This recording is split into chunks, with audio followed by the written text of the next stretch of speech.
c'est Coconut de Kopano Mapua, une jeune auteure sud-africaine.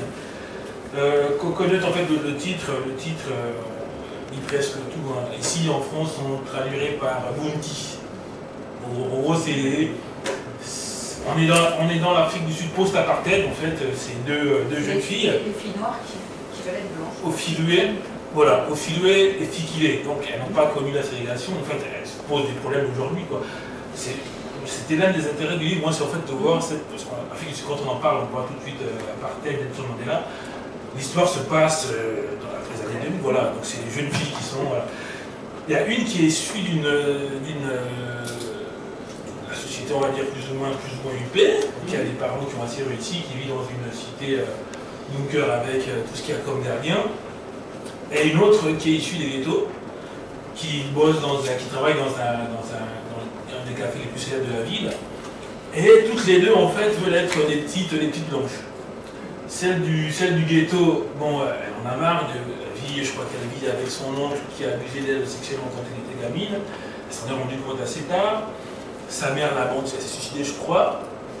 Et elle déteste, en fait, elle déteste presque les noirs. Elle déteste presque les noirs dans sa chambre.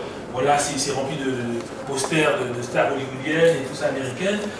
L'autre, son père est informaticien, qui gagne bien sa vie, qui a des copines, qui a des copines blanches à l'école et qui parfois se fait rappeler et tout à l'ordre.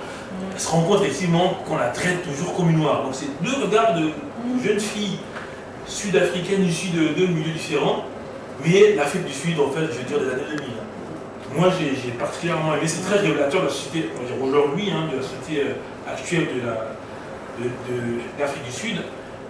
Encore un roman donc, anglophone traduit en français. Je me pose souvent la question, moi, quand un roman anglophone est bon, à qui attribue en fait le mérite? Est-ce un auteur ou un traducteur? Mais Mais il part du traducteur, hein, c'est clair. Il est très bien écrit en fait. Mais c'est quand même le traducteur, c'est très dur pour un traducteur de garder le rythme et le style.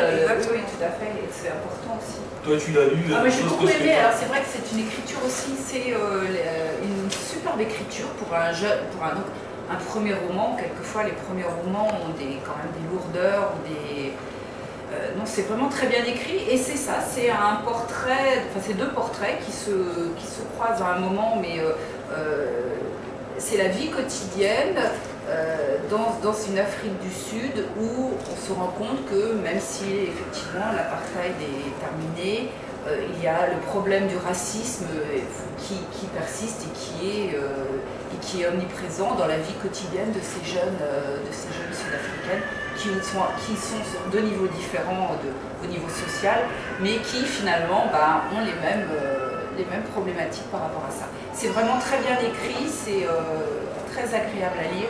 Pour moi, c'est un livre que j'ai beaucoup, qui se lit facilement, que j'ai beaucoup aimé aussi. Et moi, je recommande. Fazendo passar mal, é só mexer, botando as cadeiras pra tremer.